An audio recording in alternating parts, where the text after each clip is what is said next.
दुनिया का होगा परमाणु अंत। रूस के लैब में रेडिएशन फॉर्मूला रेडी। रूस के कमांडर्स का ज़ैपोरिज़िया 0.2 प्लान। यूरोप के सबसे बड़े न्यूक्लियर पावर प्लांट में होगा विस्फोट। ज़ैपोरिज़िया में दी गई मौत की सुपारी।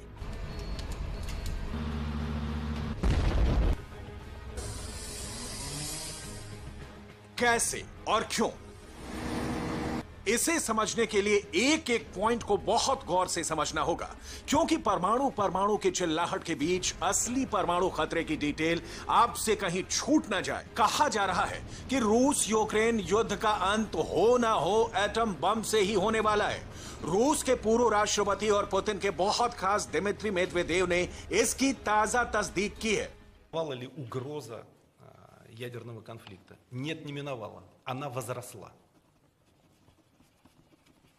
Каждый день поставок иностранного оружия на Украину в конечном счете приближает.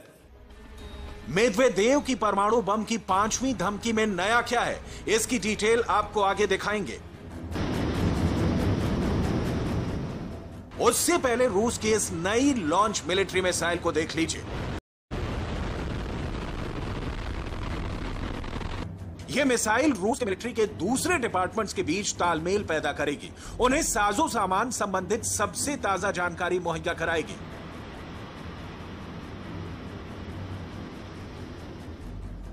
रूस इस वक्त उन इलाकों पर भी ताजा हमले कर रहा है जहां एक तरह से उसका कब्जा है। बिल्डिंग में लगी इस आग से हुए सर्वनाश को आंकिए।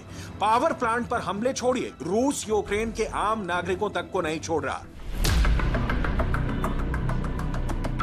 अब उस ज्वालामुखी के समान सुप्तावस्था में सुलगते ज़ैपोरिज़िया परमाणु पावर प्लांट में विस्फोट की आशंका का मूल समझ लीजिए, क्योंकि चीन के शांति प्रस्ताव की चीख पुकार के बीच ज़ैपोरिज़िया धमाके के लिए उबल रहा है।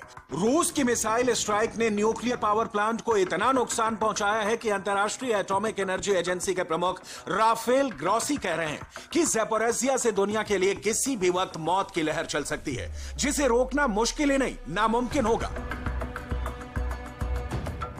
This is work in progress. We have achieved certain things. We will not achieve anything until this war is over, of course. But in our particular case, till we can say, well, this incredible thing happened to all of us, and we could navigate it without a major radiological emergency, a major nuclear accident, which this time, and this is another big difference, this time will not be the result like Chernobyl of an opaque and aberrational system like the Soviet used to be. Zaporizhzhia Ukraine के उन इलाकों में शुमार है जिस पर रूस की सेना ने युद्ध के शुरुआती दौर में कब्जा कर लिया था। कई बार ज़ैपोरिज़िया की सुरक्षा को लेकर सवाल भी उठे। इससे पहले 2 बार इंटरनेशनल एटॉमिक एनर्जी एजेंसी के प्रमुख राफेल ग्रॉसी ज़ैपोरिज़िया का दौरा कर चुके हैं। अब न्यूक्लियर पावर प्लांट से रेडिएशन का नया खतरा पैदा हो गया है। कैसे? बहुत ध्यान से सुनिए। 9 मार्च को रूस की नई मिसाइल ज़ैपोरिज़िया पर गिरी।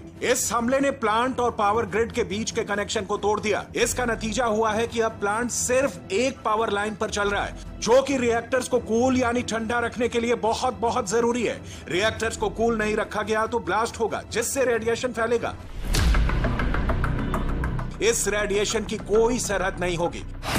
ज़ैपोरिज़िया न्यूक्लियर पावर प्लांट में धमाका होता है तो रेडिएशन रूस तक पहुंचेगा।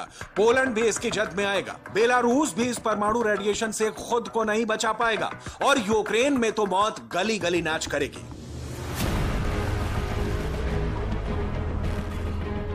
यूक्रेन की खून से नहाई जमीन पर जिंदा लोग तब बंकरों में बैठे मौत के मुंह में समा जाएंगे, और पूरी दुनिया तमाशबीन बनी रहेगी। न्यूक्लियर पावर प्लांट में रिएक्टर्स की कूलिंग को बहुत सरल शब्दों में समझ लीजिए। ज़ैपोरिज़िया न्यूक्लियर पावर प्लांट में कुल 6 रिएक्टर्स हैं। इन 6 न्यूक्लियर रिएक्टर्स में इस्तेमाल होने वाले फ्यूल से बहुत ज्यादा गर्मी पैदा होती है। यह गर्मी कहीं विस्फोट का कारण नहीं बने, इसलिए कूलिंग की जरूरत पड़ती है। न्यूक्लियर पावर प्लांट को दूसरे ऑपरेशन के लिए भी एनर्जी की जरूरत पड़ती है, लेकिन रूस की मिसाइलों ने न्यूक्लियर पावर प्लांट के एनर्जी कनेक्शन को ही लगभग खत्म कर दिया है। जिस सिंगल पावर लाइन पर पूरा प्लांट टिका है उसका कनेक्शन कभी भी कट हो सकता है। सोचिए जरा फिर क्या होगा। ना तो मिसाइलें चलेंगी, ना बम, ना गोले, ना स्टैंड गन, ना मशीन गन, जहरीली हवा चलेगी और मौत ही मौत।